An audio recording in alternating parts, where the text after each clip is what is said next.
مطبخ سوسي، ازيكم يا حبايبي؟ عاملين ايه؟ وحشتوني. النهارده بقى يا حبايبي بقلبي هنعمل طاجن او الصينيه الجميله دي مع بعض. صينيه السمك هنعملها بطريقه حلوه جدا خفيفه، طعم وريحه وشكل زي ما انتم شايفين يا حبايبي. بصوا حاجه كده مفيش بعد كده، جميله جميله وريحتها يعني مش قادره اقول لكم تحفه، وخفيفه جدا ومن غير زيوت ولا هنقلي ولا هنعمل اي حاجه غير ان احنا هنحط معلقه زيت واحده بس عشان تدينا الشكل واللون الجميل ده. يلا بينا حبايبي على الطريقه والمقادير. معانا حبايبي المقادير بتاعتنا 3 سمكات من الدنيس اللي هو طبعا بيبقى طازه وفريش. انا غسلاه كويس جدا طبعا يا جماعه، بصوا من جوه زي الفل ازاي، نقعاه في ملح وخل بحيث ان هو يبقى نضيف بالشكل ده، ومدياله كام شق كده من فوق اهو. الكمية طبعا حسب الأفراد بتوع الأسرة، أنا 3 أفراد فعاملة 3 سمكات. السمكة لازم تكون فريش، أهم حاجة تكون فريش يعني ما تكونش بايتة ولا أي حاجة عند السماك.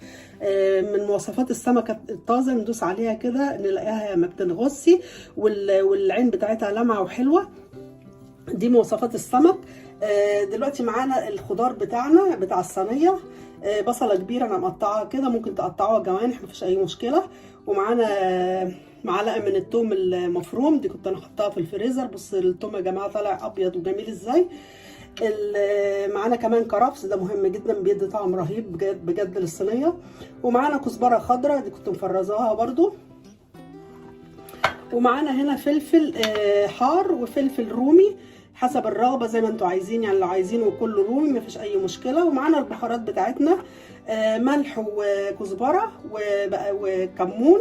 وطبعا اهم حاجه في الموضوع الليمون، انا عصره 4 ليمونات يا جماعه، مش هاخد الكميه دلوقتي كلها. معانا بقى بوله، كان البصل، الكرفس، الكزبره، الفلفل، الثوم، وفي طماطمايه نسيت اقول لكم عليها، طماطمايه واحده بس انا مقطعها برده كده مكعبات. هنجيب اي وعاء نحط فيه غويط كده عشان نقدر نقلب المكونات بتاعتنا كلها مع بعضها كويس. حطينا دلوقتي الثوم، حطينا البصل، وده الكرفس،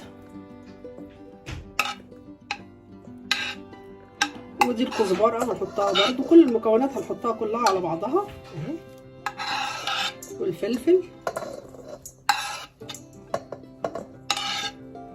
والطماطم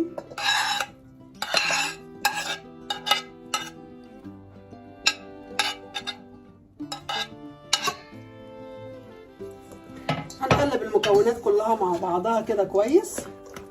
هنحيقها بالملح طبعا، حبه ملح. يا جماعه انا نسيت اقول لكم ان في هنا دلوقتي انا رشه على السمك بتاعي كمون وكزبره وليمون، عصره ليمون وملح طبعا عشان خاطر السمكيه تحيق قبل ما احط عليها الخلطه دي. دلوقتي هنحط برده حبه ملح على الخلطه، حبه ملح كده قيمه معلقه، ومعلقه صغيره كمون. طبعا السمك بيحب الكمون، نكتر حبه كده. ودي كزبره ناشفه. المكونات دي لو عندكم جزر برضو، انا ما عنديش للاسف فما حطيتهوش، هو طبعا يعني بيدي برضو قيمه غذائيه، دي اول حاجه. هنحط برضو يعني مش هنحط الكميه كلها بتاعه الليمون، حبه كده عشان الباقي هحطه على السمك من فوق. هنقلب المكونات دي كلها مع بعضها وندوق الحياء طبعا بتاعها، اهم حاجه لو محتاجه ملح هنحط اهو. الخلطه دي يا جماعه بتبقى طعمها جميل وبتدي ريحه رهيبه بجد، الكرفس والكزبره بيدي روح حلوه جدا للصينيه بتاعتنا. الصينيه دي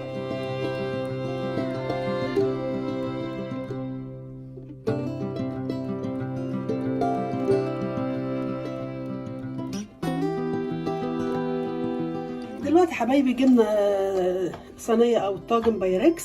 هنحط جزء من الخلطه دي في الصينيه من تحت، نفردها بس كده اهم حاجه كويس.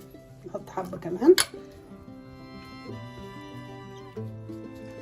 كده اهو. وهنمسك سمكايه هنحطها طبعا على الناحيه اللي هي متفتحه كده. هنمسك السمكايه ونحشيها بالحشوه اللي هي احنا عاملينها او بالخلطه اللي احنا عاملينها من جوه كده، ونرصهم طبعا كده اهو بالشكل ده. هنعمل التانية بنفس المنظر كده اهو، ونحطها جنب اختها.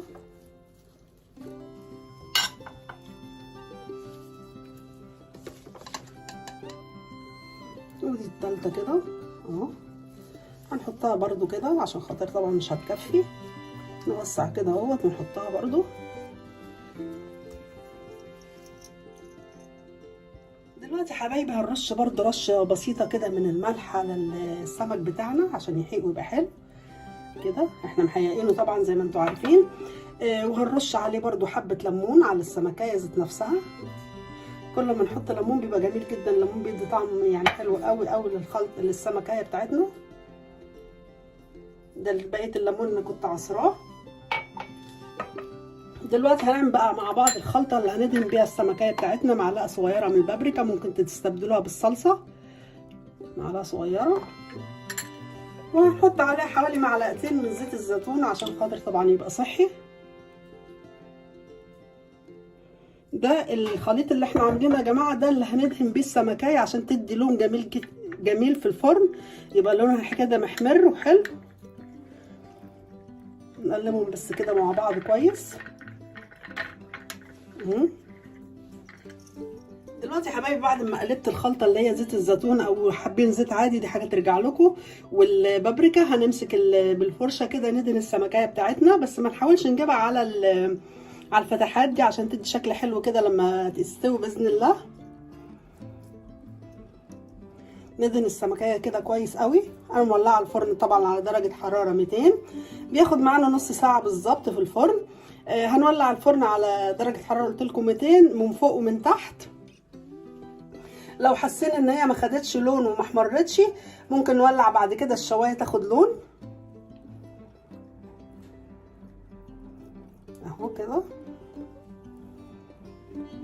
طبعا هعمل الجزء اللي من تحت برضو اللي هو متداري في السمكيه التانية. بص انا بدهن السمكيه بعيد خالص عن الفتحات اللي احنا عاملينها عشان تدي لون حلو قوي لما بتستوي. هنشيل السمكيه دي وندهنها برضو من تحت اهي، ونحاول على قد ما نقدر ما نخليهاش تبقى ايه مداريه على السمكيه اللي هي ايه اللي جنب منها. بس كده هنحطها بقى في الفرن ونرجع نشوفها يا حبايبي مع بعض شكلها ايه. وادي حبايبي صينيه السمك بتاعتنا بعد ما طلعناها من الفرن. ايه رايكم بقى؟ حاجه كده مفيش بعد كده، جميله جدا، ريحتها حلوه جدا وشكلها ولونها. عملناها بطريقه صحيه زي ما انتم شايفين، احنا ما خدناش الا غير معلقه زيت واحده فقط. لا هنقلي ولا هنعمل اي حاجه، زي ما انتم شايفين سهله جدا وطريقه حلوه جدا وصحيه للناس اللي هي بتعمل دايت حلوه قوي قوي. اتمنى طبعا الوصفه تكون عجبتكم. لو عجبتكم ما تنسوش في اللايك والشير وسبسكرايب، وتابعوني على صفحتي على الفيسبوك باسم مطبخ سوزي، واقول لكم سلام، باي باي.